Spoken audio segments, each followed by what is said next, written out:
અમરેલીના મૂળદાસજી સંધ્યાનો સમય છે અને કોઈ દીકરી કૂવાને કાંઠે આવી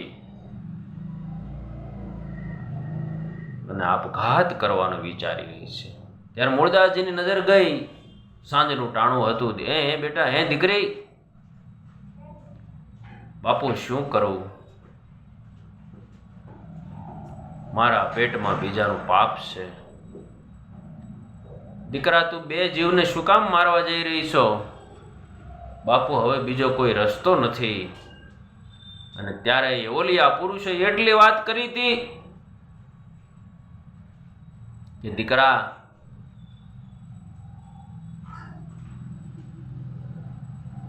બાળકના પિતાનું નામ દઈ દે તો તું બસી જા. કે હા બાપુ.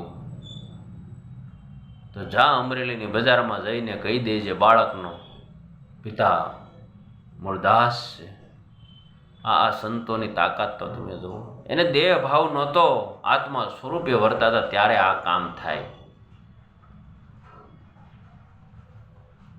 માટે દીકરીએ ગામમાં જઈને કીધું અમરેલીમાં કે મારા પેટમાં મૂળદાસનો પાપ છે. ત્યારે અમરેલીએ કાંઈ બાકી નહોતી રાખી મૂળદાસજીની માથે. પણ મૂળદાસજી તો ભાઈ સત ચિત અને આનંદની અંદર પરમ આનંદમાં ડૂબેલો માણસ હતો. એને ક્યાં કાંઈ દુઃખ થવાનું હતું? અમરેલીથી મારી તગેડી એને જંગલમાં મૂકી આવ્યા બધા, અને જંગલમાં ઝૂંપડી બાંધીને રહે.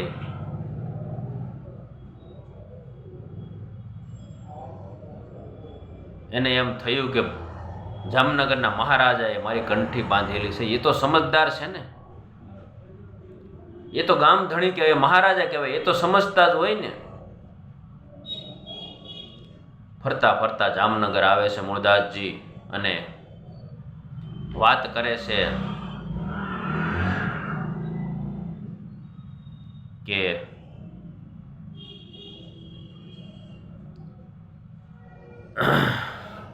મહારાજા ક્યાં છે? જવાબ મળ્યો હોય કે મોટા મંદિરે સંતો આવ્યા છે ને, તો કંઠી બંધાવા ગયા છે. હે? તરત મૂળદાસજી રસ્તામાં હાલતા જાય છે તો મરેલું મીંદડું પીડ્યું હતું. મીંદડી, એના બચ્ચા દૂધ વગેરે ટળવળતા હતા. એ મીંદડી લઈને મૂળદાસજીએ જોળીમાં નાખી અને જ્યાં સંતોની સભા હતી, મહાપુરુષોની સભા હતી, ત્યાં આવીને ઊભા રહ્યા.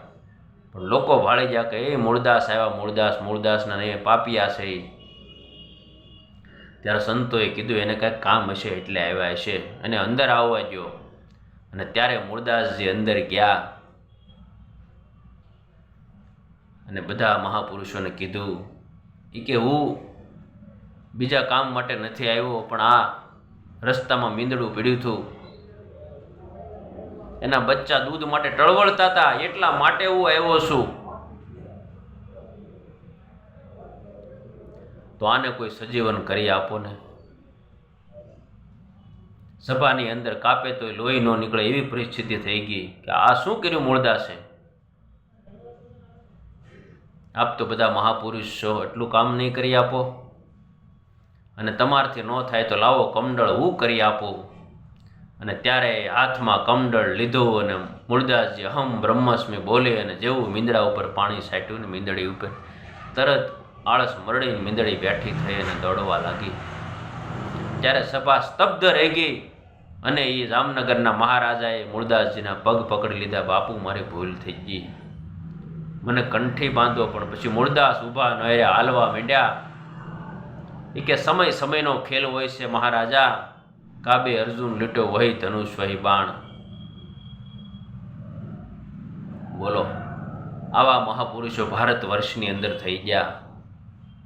શું એમના મહિમાની વાતો, શું એમની વિદવત્તાની વાતો. અમેરિકન ડોક્ટર માર્ક, જગવિખ્યાત ડોક્ટર, તપાસ કરવાના લાખો રૂપિયા લઈ, કેન્સરના સ્પેશિયાલિસ્ટ. એને એક દિવસ બાજુના શહેરમાં કોન્ફરન્સ માટે જવાનું થયું. પ્લેન જાય તો જ ટાઈમસર પહોંચી શકે, નહીંતર કોઈ સંજોગ નહોતા કે પહોંચી શકે. વાતાવરણ ખરાબ હતું એટલે ન તો પ્લેન જઈ શકે, ન તો હેલિકોપ્ટર જઈ શકે.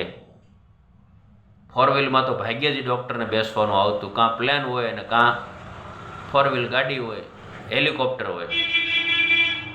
પછી એમના ડ્રાઈવરે વિચાર્યું કે સાહેબ આપણે જીપીએસ સિસ્ટમ દ્વારા જંગલમાંથી શોર્ટકટ રસ્તો થઈ અને આપણે કોન્સપ્રસ સુધી પહોંચી જઈશું, શહેર સુધી. પછી બંને ગાડી લઈને નીકળ્યા છે.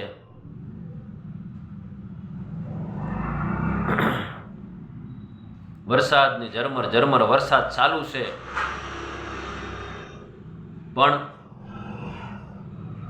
સમય જતા બપોર પડી ગઈ અને જીપીએસ સિસ્ટમે કામ કરવાનું બંધ કરી દીધું. હવે ન તો કોન્ફરન્સમાં જઈ શકવાના કે ન તો ઘરે પાછા ફરી શકવાના.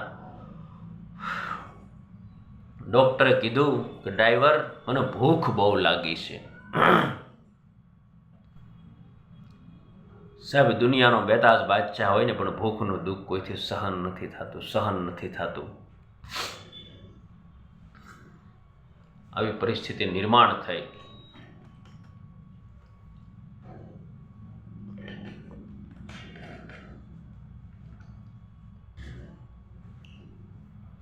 દૂર જતા એક ઝૂંપડી પાસે જઈને ગાડી ઊભી રાખી. મકાન હતું નાનું એવું જંગલમાં. ત્યાં ડૉક્ટર અને ડ્રાઈવર ગાડી મૂકીને ગયા. ત્યાં એક માળી બેઠા હતા. એનો એકનો એક દીકરો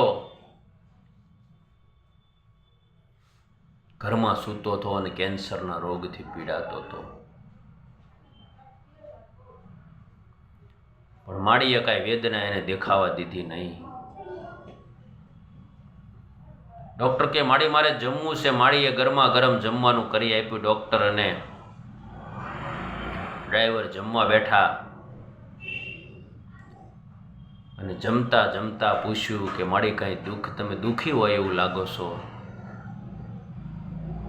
હા સાહેબ, મારો દીકરો છે, વર્ષોથી કેન્સરથી પીડિત છે અને કોઈ દવા લાગુ પડતી નથી. અને લોકો એમ કહે છે કે અમેરિકાની અંદર ડૉક્ટર માર્ક છે, પણ એની ફી લાખો રૂપિયા છે. અમે ગરીબ માણસો ક્યાંથી ભરી શકીએ? અમારે એને અમેરિકા લઈ જાવો છે, પણ ક્યાંથી અમે લઈ જઈ શકીએ? ત્યારે ડૉક્ટર માર્કના હાથમાં બટકું રહી ગયું ભોજનનું અને કીધું, માળી ક્યાં દીકરો સૂતો છે? ડૉક્ટર માર્ક ઘરની અંદર ગયા.